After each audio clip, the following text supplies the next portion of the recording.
அனைவருக்கும் வணக்கம். Perspectives of psychological Journal அப்படின்னு சொல்லிட்டு ஒரு சைக்காலஜிக்கல் புத்தகம் ஒன்று இருக்குது. அந்த புத்தகத்தில் வந்த ஒரு கட்டுரையில் அவங்க என்ன சொல்கிறாங்க அப்படின்னா, ஒரு விஷயத்தை நம்ம செய்கிறோம் அப்படின்னா அதில் எவ்வளோ நம்ம திருப்தியாக இருக்கோம் அப்படின்னு சொல்லிட்டு நம்மளுடைய திருப்தியினுடைய அளவை வந்து அவங்க அளவிட சொல்கிறாங்க.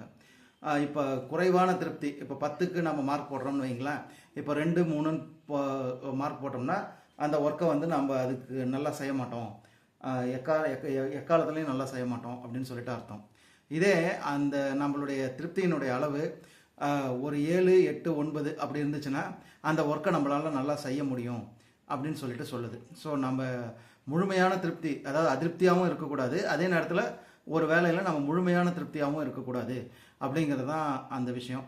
10க்கு 10 நான் அந்த வேலையில் திருப்தியாக இருக்கேன்னு சொல்கிறவங்க நிறைய பேர் அந்த வேலையை விட்டு சீக்கிரம் போயிடுறதாகவும் அந்த ஜேர்னல் சொல்லுது.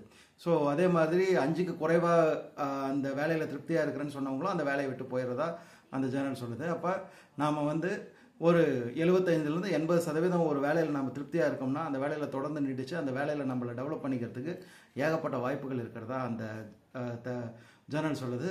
அதேபடியே நாமளும் நம்ம ஒரு 80% திருப்தியோடு நம்ம வேலையை செய்வோம். நன்றி.